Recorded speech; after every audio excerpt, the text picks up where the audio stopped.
Now we've added 2 layers to our tile map here. So we also have the water layer now. And this kind of doubles up on how our game works.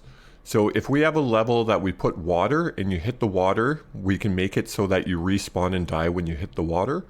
But then if we have a world that's up in the air without water and the player falls off a platform off the screen, they hit our killbox collider and they're going to respawn as well.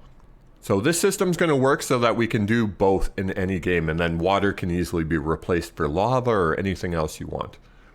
Our current issue is if we play the game, our player spawns, but we have no collisions, so we fall right through the level.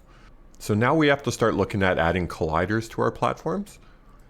And using TileMap, this is actually very easy. So if we go to our tile maps, let's select our ground tile map.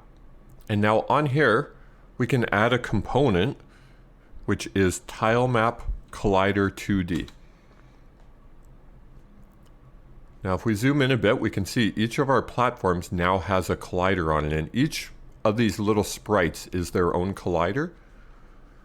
So we talked about this issue a bit before when we were making our colliders previously for our platforms. We made a parent collider that spanned the entire platform instead of separate ones. So the reason I did this is when you have multiple colliders like this, sometimes you get caught on the edges. So even though they look like they're touching exactly, the physics system can sometimes have a bump. It's almost like your player hits a little pebble or something and kind of stumbles. So there is a better way around this. But currently, if we were to run our game, we do now have collisions. So you can see our player falls. And because these are tagged as ground, I can jump when I land on them, but I can't jump. And there, we saw one right there if you saw it. See, we see this little hop. That's because we're hitting those edges. So we don't want that in our game. Now Unity has this covered for us as well. We can add another component, which is a composite collider 2D. Now to use this, it does add a rigid body. And remember, we talked about rigid bodies and they add physics to our game. So if we run our game right now, you're going to see our level, all of the platforms have physics and gravity affects them, so they drop. The way we can change this is on the rigid body component. We have body type, which is dynamic. And then we have 2 other options, kinematic and static. So static is used where it's basically going to kind of turn our rigid body off. So it's still going to work with the physics systems, but it's not actually going to be impacted by anything physics related. So if we set it to static and we run our game now, gravity and any of those other physics aren't going to impact it. So if I run into a corner, I can't push the platform like I would have been before. So that's what static does here. Now notice I'm still bouncing. So we haven't actually changed anything yet on the colliders. You see each one is still its own sprite. But now that we have that composite collider, we can go into our TileMap collider that we added, and there's a little checkbox here that says used by composite. So if we check this, it's going to tell it to use this composite collider. So now we see all of those lines are gone from each tile, but our collider is still there. So if we go into the components here and we uncheck TileMap renderer, notice what happens. It's a bit hard to see with the colors, but you can see there's a green outline of the shape of our platform. This is what TileMap is using. So here it's easier to see without the background. We can see it. It makes one solid outline, and that's it.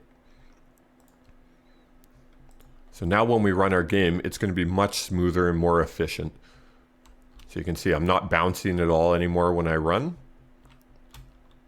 And this is what we want. Okay, so now that our physics are working and our player can move throughout the level, I'd recommend start adding a bit more to your level. Make it a bit longer so you have some practice using tile maps and different features here. And then I will see you in the next video. Now in this video, we need to start making it so that our water respawns our player. So now I did cause a bit of a bug in mine here. So if I run the game, if I fall off the platform, I don't currently respawn. And this is actually because in the background objects, I didn't include the kill box as part of my prefab. So if you did remember to do that, awesome, yours is probably working. But if you forgot just like I did, we can go to scenes and we can go back to our sandbox. If we look at main camera, we have our background objects and then we have killbox here. So killbox is not a prefab. So since this does just follow the background objects, I'm going to actually just add this into background objects. And then for the overrides, I'm going to apply all. So now it's part of it. So if I go back into our game, I'm going to save that. Go under our main camera, background objects. Now we have killbox here. So let's see if this works. Okay, so there, now we can respawn. We can try it over here. We don't have any other checkpoints, but it's working. So now we need to do that when we hit water, because as you can see, we're going through the water and we don't respawn until we hit the kill box. We could leave it like that if we want, but visually it looks a bit weird. Later we can add some animations and particles when we hit water, so then it looks a bit better, but I don't want the player to just completely fall off the screen through the water. I think I want them to hit the water, disappear, and respawn.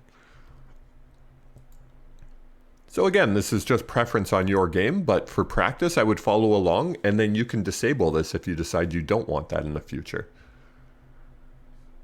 So let's go to our tile maps folder. Let's go to our water tile map. And now, just like we did with the platforms, we can add a tile map collider 2D. So now this is going to make all of this a collider. We also want to add the composite collider 2D. Remember, we got to set the rigid body to be static.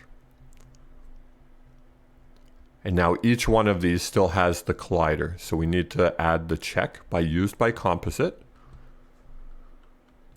So now if we run the game, if we fall off, we hit the water and we float.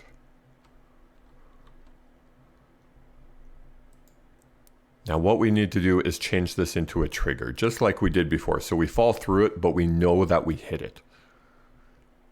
So if we go into our composite collider, we have is trigger. Okay, so now that changed it.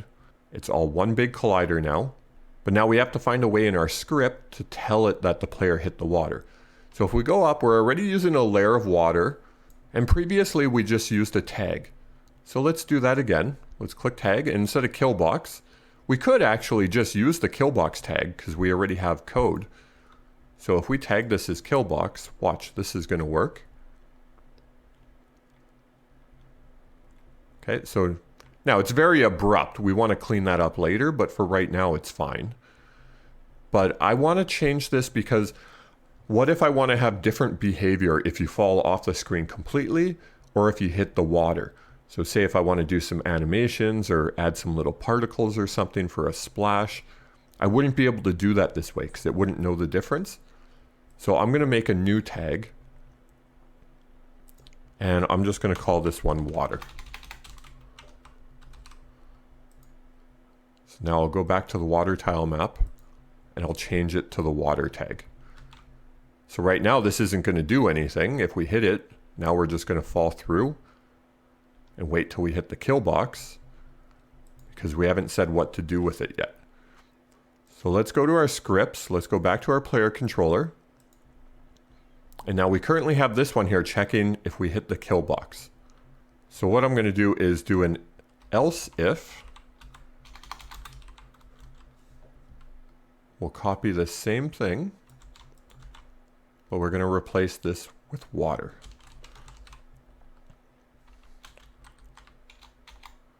Now what's going to happen if we hit water? We want to do the same thing. We want to find the game manager and then call player died.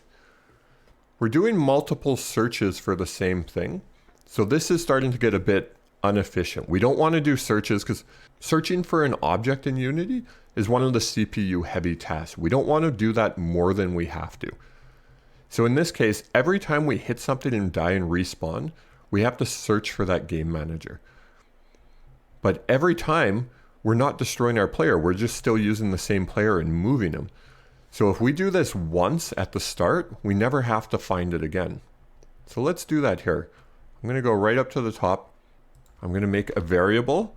of type game manager. I'm just going to call it my game manager.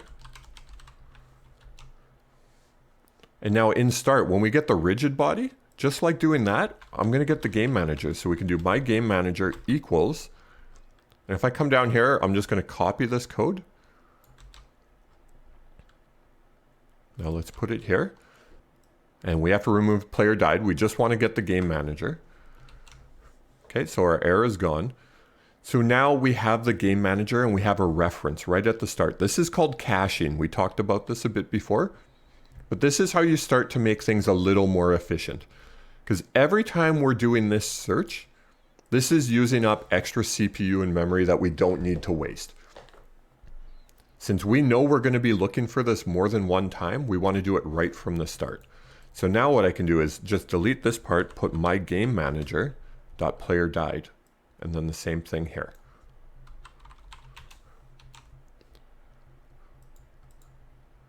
So now this is a lot more efficient. There's still much better ways we can do to improve this, but we're going to gradually get there. So this is the start of it to improving.